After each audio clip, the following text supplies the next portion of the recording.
Hello student, स्वागत है आपका मेरे यूट्यूब चैनल इनक्रेडिबल स्टडीज में। और आज हम लेके आए हैं एक नया लेक्चर। शुरू करने जा रहे हैं अपनी क्लास 12 बायोलॉजी, उसका फर्स्ट चैप्टर। तो जैसे कि आपको पता है, मैं 9 10 को तो पढ़ाता ही हूँ यूट्यूब पे, और अभी हम शुरू करने जा रहे हैं अपने 11th भी और 12th भी। तो आज हम 12th क्लास का फर्स्ट चैप्टर शुरू करें, sexual reproduction in flowering plant. ठीक। तो जो आप 11th में पढ़ के आए हो, ठीक है, कुछ कुछ बेसिक बेसिक याद ही होगा, थोड़ा कम ही पढ़ते हैं बच्चे, ठीक है। जिसने ज्यादा पढ़ रखा होगा बहुत अच्छी बात है, क्योंकि वो यहाँ पे चीजें काम आने वाली है, ठीक है। तो शुरू करते हैं अपना chapter, sexual reproduction in flowering plant. बहुत इजी चैप्टर है, मजे मजे में निकल जाएगा, ठीक है। तो सबसे पहले थोड़ा सा बेसिक आइडिया ले लेंगे कि हमने 11th में क्या क्या पढ़ा था, ठीक। आपको याद होगा प्लांट किंगडम, ठीक है। प्लांट किंगडम के अंदर आपने प्लांट का क्लासिफिकेशन करा था। क्लासिफिकेशन के अंदर आपने देखा था कि प्लांट कितने टाइप के होंगे। तो वहां पे आपने देखे थे 5 टाइप के प्लांट थे। कौन कौन से प्लांट थे? एक तो आपका था एल्गी, एक आपका था ब्रायोफाइट्स, एक आपका था टेरिडोफाइट्स, एक आपका था जिम्नोस्पर्म्स, और एक आपका था एंजियोस्पर्म्स, ठीक है। ये आपने 5 तरह के प्लांट पढ़े थे। अब आपने देखा होगा धीरे धीरे धीरे धीरे इवॉल्व होते गए। इसके अंदर कोई फ्लावर नहीं था, इसकी तो बॉडी थी बस वैसे ही। फिर ब्रायोफाइट्स के अंदर कोई फ्लावर नहीं था, टेरिडोफाइट के अंदर कोई फ्लावर नहीं था, जिम्नोस्पर्म के अंदर कोई फ्लावर नहीं था। तो जितने भी फ्लावरिंग प्लांटों में काम मिलेंगे सारे के सारे आपको एंजियोस्पर्म्स में, ठीक है। आपने देखा होगा ये 3, इनके अंदर नो सीड, इनके अंदर कोई सीड नहीं बन रही थी। इसके अंदर सीड बन गई थी, और इनके अंदर सीड भी थी, और फ्लावरिंग भी थी, ठीक है। तो सेक्सुअल रिप्रोडक्शन फ्लावरिंग प्लांट समझ ही गए होंगे हमें क्या पढ़ना है इसमें। हमें पढ़ने सारे के सारे एंजियोस्पर्म्स। अब मैं कुछ कुछ चीजें याद दिला दूं थोड़ी थोड़ी आपको, अगर भूल गए हो। समझो, कोई फ्लावर वाला प्लांट ले लो, आप कुछ भी ले लो। हमने हमारे पास स्टेम है इस तरीके से, और इसकी जड़ है, इस पे इसकी लीव्स लगी हुई, ठीक है। और इसके ऊपर एक फ्लावर लगा हुआ अच्छा सा, ठीक है। तो आपने दो चीज पढ़ी होगी, स्पोरोफाइट और गैमेटोफाइट। स्पोरोफाइट और गैमेटोफाइट, जिसने 11th अच्छे से करी है बहुत मजे में निकल जाएगी। नहीं है नहीं, अगर आप नहीं कर पाए कुछ ढंग से तो कोई दिक्कत नहीं, अभी उसके भी लेक्चर आने वाले हैं, ध्यान से पढ़ लेना। पर अभी बेसिक बेसिक समझ लो क्या चीज थी।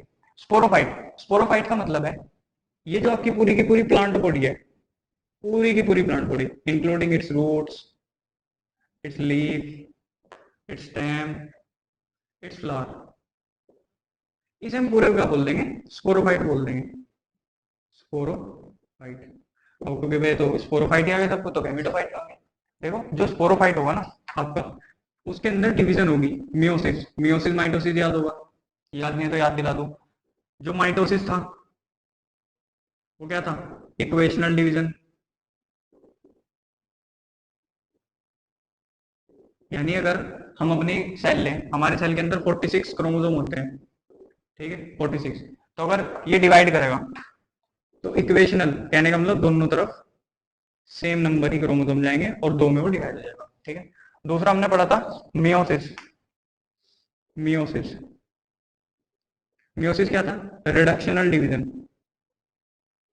रिडक्शनल डिवीजन आगे काम आने वाली चीज है, इसलिए ध्यान से सुनना। रिडक्शनल डिवीजन, समझो आपके पास 46 क्रोमोसोम है, और ये किसमें डिवाइड हो जाएंगे? 23 और 23 में, जो कि हमारे ह्यूमन के स्पर्म्स होते हैं, ठीक। फीमेल में हम 23 क्रोमोसोम पाए जाएंगे, जिनके अंदर फुल सेट ऑफ क्रोमोसोम मिलेंगे, डिप्लॉइड बोल देंगे उन्हें, एंड 2n से रिप्रेजेंट करेंगे। जिनके अंदर हाफ सेट ऑफ क्रोमोसोम पाए जाएंगे उन्हें क्या बोल देंगे? हैप्लॉइड बोल देंगे। अब जैसे डिप्लॉइड हैप्लॉइड समझ में नहीं आ रहा, वो 11th क्लास को एक बार जरा रिकॉल करके आना, cell cycle and cell division पूरा एक बार रिकॉल करना, तब समझ में आएगा। हैप्लॉइड डिप्लॉइड बहुत बड़ा कॉन्सेप्ट है, मतलब समझा तो देंगे पर थोड़ा टाइम लग जाएगा, इसमें तो नहीं समझा पाएंगे, ठीक।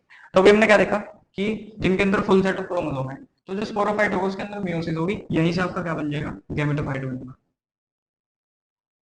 गैमेटोफाइट बनेगा, ठीक है। इसके अंदर होगी, ये डिप्लॉइड होगा, यहाँ से फिर ये हैप्लॉइड गैमेटोफाइट बन जाएगा, ठीक। फिर आपका जो गैमेटोफाइट है उसके अंदर भी डिवीजन होगी, ठीक है। उसके अंदर होगी माइटोसिस,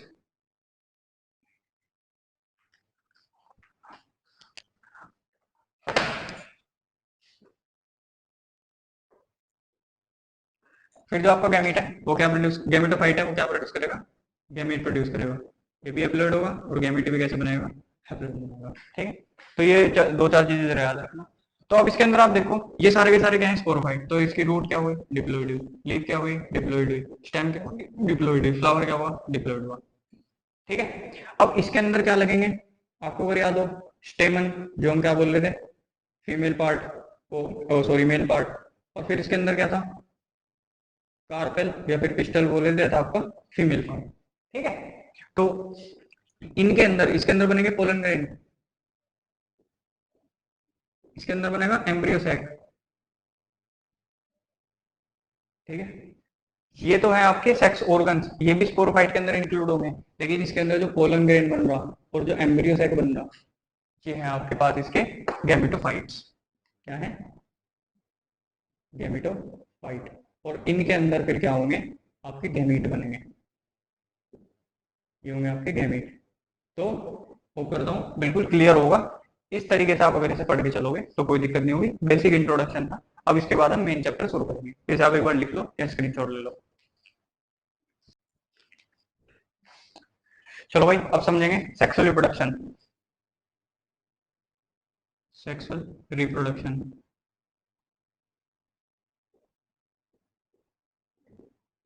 अब जैसा कि आप पढ़ चुके हो, सेक्सुअल रिप्रोडक्शन एक सिंपल प्रोसेस तो है नहीं, टाइम टेकिंग प्रोसेस है। और थोड़ी क्या बोलेंगे, कॉम्प्लेक्स प्रोसेस है। काफी इसके अंदर प्रोसेस लगते हैं। ठीक है। तो जो आपका सेक्सुअल रिप्रोडक्शन होगा वो 3 स्टेप में कंप्लीट होगा। या पहले पढ़ भी चुके होंगे, या फिर याद नहीं होगा तो याद आ जाएगा।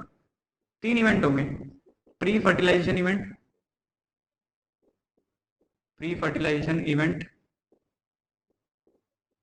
दूसरा पोस्ट फर्टिलाइजेशन इवेंट, नहीं सॉरी, दूसरा फर्टिलाइजेशन।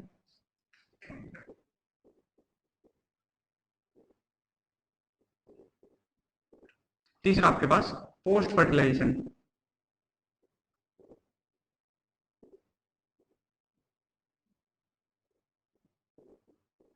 Post fertilization. ठीक है। Pre fertilization, fertilization, post fertilization. अगर आपको याद होगा फर्टिलाइजेशन क्या था, मेल और फीमेल गैमेट का आपस में मिलना, वो क्या था, फर्टिलाइजेशन। तो उससे पहले जो जो आपके इवेंट हो रहे हैं वो क्या होंगे, प्री फर्टिलाइजेशन। और फर्टिलाइजेशन होने के बाद जो इवेंट होगी उन्हें हम क्या बोल देंगे, पोस्ट फर्टिलाइजेशन। ठीक है। तो आपके एनसीईआरटी की लाइन है कि प्री फर्टिलाइजेशन इवेंट के थ्रू, कहने का मतलब जब सेक्सुअली रिप्रोडक्शन करने के लिए प्लांट तैयार हो रहा होगा, वेजिटेटिव स्टेज से अपनी रिप्रोडक्टिव स्टेज में जा रहा होगा, ग्रोथ स्टेज से अपनी रिप्रोडक्टिव स्टेज में जा रहा होगा। वेजिटेटिव का मतलब ग्रोथ ही है। ठीक है। तो उस टाइम पे उसमें जो चेंजेस आएंगे कौन कौन से, एक तो स्ट्रक्चरल चेंजेस आएंगे और दूसरे उसके अंदर हार्मोनल चेंजेस आएंगे। वो हो जाएंगे उसके प्री फर्टिलाइजेशन इवेंट। तो लिख लेंगे हम, प्री फर्टिलाइजेशन इवेंट क्या क्या होंगे, plant undergo some structural and hormonal changes. ठीक है। अब हार्मोनल चेंजेस वगैरह वगैरह क्या होंगे वो आगे बढ़ लेंगे। स्ट्रक्चर चेंजेस क्या क्या होंगे एक बार वो देख लेंगे। तो प्लांट के जो स्ट्रक्चर चेंजेस होंगे, स्ट्रक्चरल चेंजेस, अब आप पढ़ के आए होंगे, मैं वो करता हूँ आपको 11th में, मैंने थोड़ा सा तो पढ़ा होगा। शूट मेरिस्टेम, मेरिस्टेम यानी जो सेल डिवाइड कर सकते हैं, शूट मेरिस्टेम। ठीक है। शूट मेरिस्टेम से हमारे पास बनेगी फ्लोरल मेरिस्टेम। ठीक। फ्लोरल मेरिस्टेम से हमारे पास बनेगी floral primordia. Plant growth and development में सर। और फ्लोरल प्राइमोडिया से हमारे पास बनेगी फ्लोरल बड। और फ्लोरल बड से क्या बन जाएगा, फ्लावर। ठीक है। तो क्या बताया, प्री फर्टिलाइजेशन इवेंट में प्लांट क्या आ जाएगा, कुछ स्ट्रक्चरल और हार्मोनल चेंजेस में जाएगा। स्ट्रक्चरल चेंजेस क्या होंगे, शॉर्ट मेरिस्टेम होगी, शॉर्ट मेरिस्टेम से फ्लोरल मेरिस्टेम बनेगी, फ्लोरल मेरिस्टेम से फ्लोरल प्राइमोडिया बनेगा, फ्लोरल प्राइमोडिया से फ्लोरल बड बनेगा, फ्लोरल बड के बाद क्या बनेगा, फ्लावर। ठीक है। तो ये कुछ चेंजेस है। बाकी फर्टिलाइजेशन पोस्ट फर्टिलाइजेशन ये हम आगे पढ़ेंगे। एक बार आपसे नोट करो फिर नेक्स्ट। तो चलो भाई एक बार ना बाइसेक्टल फ्लावर का स्ट्रक्चर देख लेंगे, ताकि जिससे हमें फ्लावर बाइसेक्सुअल, जिससे हमें एक बार सेक्स ऑर्गन याद आ जाए फ्लावर के, जो मेल और फीमेल थे। एक बार मैं फ्लावर बना दूं बढ़िया सा एक।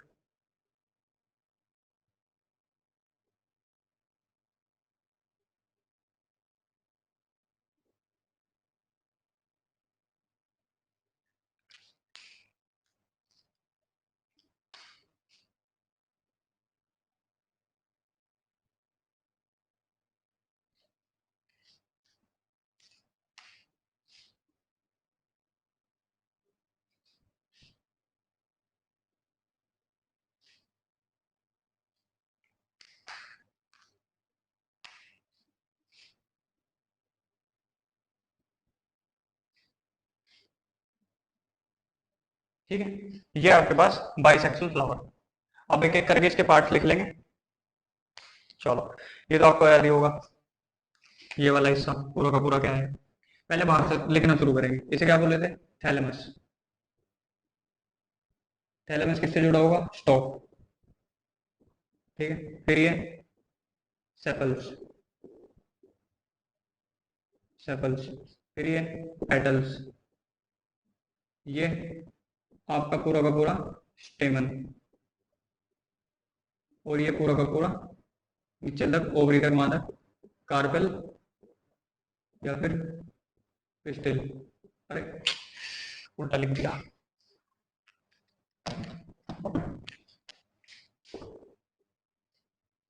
अब आप सोच रहे होंगे भैया आप तो सही लिख रहे थे, पर फिर आपने उसे मिटाया क्यों? देखो, इसे हम बोल लेंगे पहले एंड्रोशियम, इसे हम बोल लेंगे गाइनोशियम।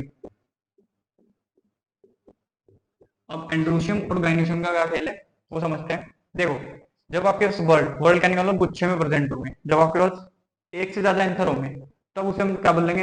एंड्रोशियम। और जब आपके पास एक से ज्यादा कार्पेल होंगी, यानी बहुत सारी आपके पास कार्पेल होंगी, वर्ल्ड होगी पूरी, तो उसे हम क्या बोल लेंगे? गाइनोशियम। बेसिक यूनिट आपकी क्या हो जाएगी गाइनोशियम की? कार्पेल या फिर पिस्टल। और एंड्रोशियम की बेसिक यूनिट क्या हो जाएगी आपकी? स्टेमन, जो कि आपका मिल पार्ट होगा। ठीक है, अब स्टेमन के अंदर क्या क्या आ रहा है? इतना हिस्सा, ये है एंथर, और ये क्या है? फिलामेंट। ठीक है, ये क्या है आपका? स्टिग्मा, ये है स्टाइल, ये है ओवरी। ठीक है, आप एक बार इसका डायग्राम बनाओ, फिर इसके बाद एंडोमेट्रियम गाइनोशियम ये हम एक बार थोड़ा सा डिटेल में पढ़ेंगे। ठीक, तो चलो नेक्स्ट हेडिंग बनाओ। 4 वर्ल्ड्स ऑफ फ्लावर। फ्लावर के 4 वर्ल्ड। ठीक, अब वहां पे ना मैं थोड़ा वो बताना भूल गया, पेटल सेपल में, उसका भी बताते हैं। नंबर 1 है एंड्रोशियम, नंबर 2 है गाइनोशियम, नंबर 3 है कोरोला, नंबर 4 है काइलेक्स। ठीक है, अब सबकी बेसिक यूनिट लिखेंगे एक एक करके। वर्ल्ड का मतलब है गुच्छा। अगर बहुत सारे मेल पार्ट एक साथ है एंड्रोशियम, बहुत सारे फीमेल पार्ट एक साथ है तो गाइनोशियम। और अगर बहुत सारी पेटल्स यानी वो कलर्ड स्ट्रक्चर होते हैं जो फूल में, अगर वो बहुत सारे एक साथ है तो क्या बोल देंगे? काइलेक्स। और अगर वो ग्रीन कलर के हिस्से हैं जो नीचे जो सेपल्स हैं आपके, अगर वो बहुत सारे एक साथ है तो उसे काइलेक्स बोल देंगे। तो इनकी बेसिक यूनिट क्या क्या हो जाएंगी?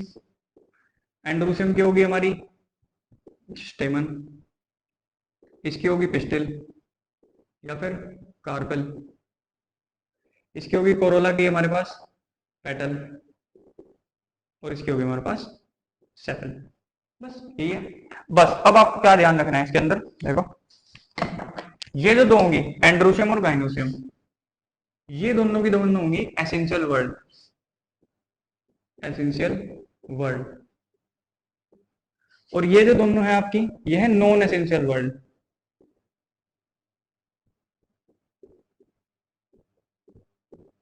ठीक, अब हम एसेंशियल और नॉन एसेंशियल वर्ड क्यों कह रहे हैं? देखो, एसेंशियल वर्ड का मतलब है जो सेक्सुअल रिप्रोडक्शन में डायरेक्टली इन्वॉल्व है, यानी जो आपका एंड्रोशियम है वो आपका मेल गैमेट बना रहा है, और जो आपका गाइनोशियम है यानी पिस्टल कार्पेल है वो आपका फीमेल गैमेट बना रहा है। तो ये डायरेक्टली इन्वॉल्व है किसके अंदर? सेक्सुअल रिप्रोडक्शन के अंदर। अब ये जो दोनों है ये नॉन एसेंशियल वर्ड इसलिए क्योंकि डायरेक्टली इन्वॉल्व नहीं है। इसका क्या काम है? इसका सपोर्ट देना काम है। और इसका क्या काम है? ये कलरफुल है तो ये इंसेक्ट्स को अट्रैक्ट करता है ताकि ये पोलिनेशन करने में मदद करे। ठीक है, बस इनका इतना ही काम है, बाकी फर्टिलाइजेशन होने के बाद ये झड़ के नीचे गिर जाती है। ठीक, तो एसेंशियल वर्ड वो है जो क्या है? Directly involved in sexual reproduction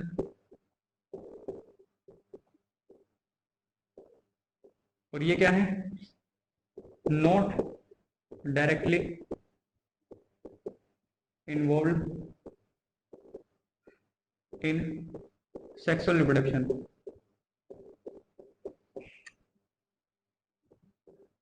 ठीक है, और ये क्या प्रोड्यूस कर रहे हैं? Produce male and female gamete. ठीक है, तो यही है बस, और कुछ नहीं है। ऐसे इजी चैप्टर पूरी तरीके से निकल जाएगा, इसमें कोई दिक्कत नहीं होगी, इजी चैप्टर है। तो आप एक बार इसे नोट कर लो। तो ठीक है बच्चों, आज के लिए इतना ही। मिलते हैं अपने नेक्स्ट लेक्चर में, उसके अंदर हम फ्लावर पढ़ेंगे। फ्लावर मतलब एक कैसा ऑर्गन है, ठीक है, उसके बारे में पढ़ेंगे, और कुछ थोड़ा बहुत डिटेल पढ़ेंगे आगे। तो मिलते हैं नेक्स्ट लेक्चर में। Thanks for watching, hope you enjoy. Okay bye.